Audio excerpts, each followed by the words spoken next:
ジを見直してください。ポッドキャスタディ。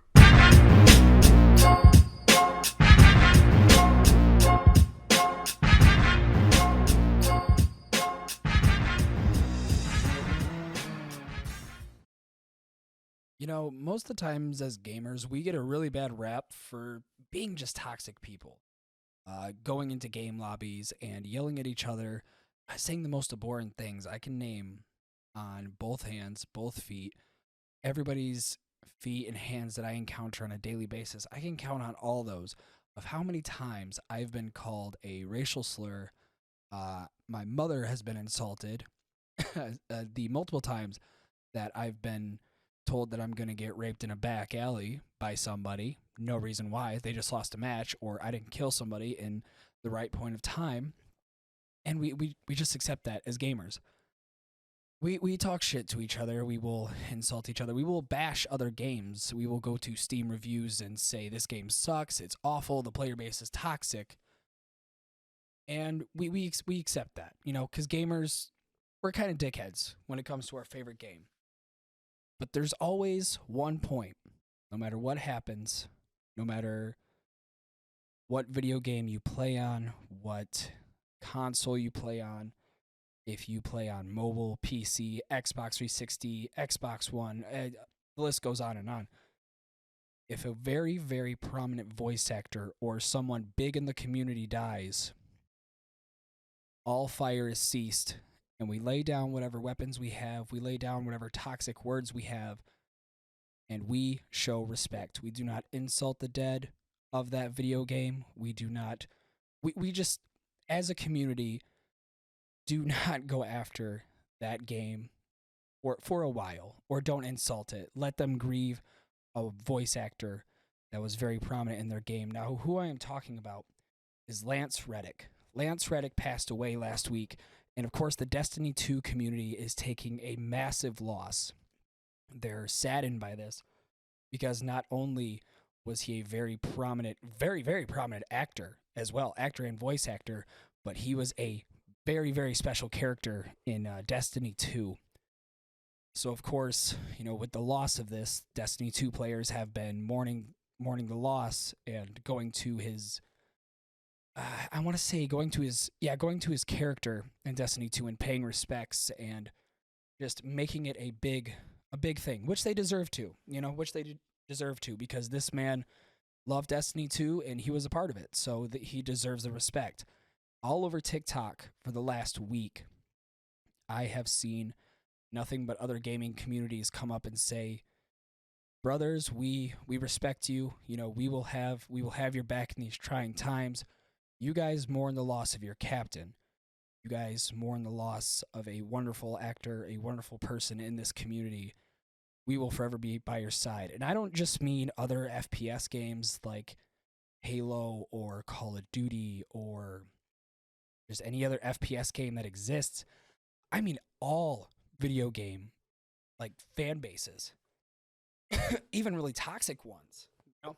I was really surprised when I seen Call of Duty fans come up and say this, like, hey, we understand that this is rough, so we'll let you guys grieve, and we'll do all we can to support you in these trying times. And it's really odd to see. Now, the reason I say it's odd is because, as I said in the beginning of this, gamers are toxic. We are a toxic group of people, and we admit it. We will wholeheartedly admit we are some of the biggest assholes to exist on this planet, but when it comes to a sense of community, a sense of common respect, a sense of brotherhood, it always lies when we all understand the importance of voice actors and characters in a game. Because there's always been a character in any video game that you've played, anybody has played, always been one character that you have just grown accustomed to. You've learned to love. You've learned that they have become your sort of comfort character in this video game. One of mine is Claptrap from the Borderlands series. I know. It's annoying. He's an annoying fuck. He makes the stupidest taglines, but it's his goofiness in the world of destruction that is Pandora, he's Goofy, and I love that. So we all have that one character that we stick to, and a lot of people stuck to Lance's character in Destiny 2. So obviously when he passes, that's a big, big hit to the heart of Destiny fans all over the world. It just amazes me that we are vile, but the common respect we have when other people lose their favorite characters or lose a member of their community, how we're so willing to just be like, you know what? I respect it. You mourn, you take your time. And people will say, but it's just a video game character, you know? You've never met this person. You've never met this person in real life. You've never met them or had an actual conversation with them. But that's the thing. You don't have to. I've seen people cry over celebrities that they've never met and, you know, mourn them. I mean, absolutely cry for days over it. And nobody bats an eye. They will say, it's just a celebrity. You've never met them. But that's the thing. There have been times in your life when you have felt secluded, alone, nobody cares about you, nobody wants you, and you would watch their movies they were in, their TV shows, interviews they've done, every little bit of media that they were a part of, you will sit and watch because they are your comfort at some point. That's what that is. Because all gamers have a comfort character. Now, they may not all be the same. It may just be some odd-off character in the end that was Goofy. If you played Borderlands 2, there was a character back in Sanctuary. I want to say it was the level. There was a character where he was a rare find. And I mean like a rare find. He was in Sanctuary, and if you found him, he gave you a rare piece of loot. Now, this just kind of seems like a one-off shoot. Like, okay, that seems kind of odd that they would put him in the game, but whatever. You know, Gearbox, go off. The importance of that character is what it was. Two brothers had played Borderlands. I guess they spent a lot of time in Borderlands, and one of the brothers had passed away.